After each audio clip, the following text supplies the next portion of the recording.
super tajam, super tahan, jimat minyak, jimat masa. Inilah kekuatan bilah pemotong rumput gigi jerung generasi baharu. Pembantu hebat yang menjadikan kerja memotong rumput lebih cepat, kemas dan ringan dari sebelumnya. Reka bentuk segitiga aerodinamik memberikan putaran stabil, kurang getaran dan menjimatkan sehingga 40% penggunaan bahan api.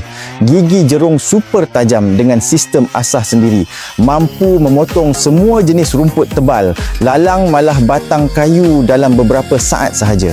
Keluli tahan karat ditempa pada suhu 1000 darjah Celsius. Sangat kukuh, tahan bengkok dan tahan sumbing walaupun digunakan berterusan. Tiada lagi kerja potong rumput yang lama dan penat. Hanya satu bilah untuk kegunaan sepanjang musim. Sesuai untuk semua jenis mesin pemotong rumput sandang, pasang terus boleh guna. Potong 3 kali lebih pantas, lebih ringan, lebih efisien. Diskaun 50% hari ini. Jaminan 2 tahun, rosak tukar baharu dalam 30 hari. Ramai pelanggan sudah beli 2 hingga 3 set untuk simpan. Kerana selepas 3 hari, harga akan kembali normal. Stok sangat terhad. Tempah sekarang dan ubah kerja potong rumput yang berat jadi mudah, tajam, pantas dan tahan lasak luar biasa.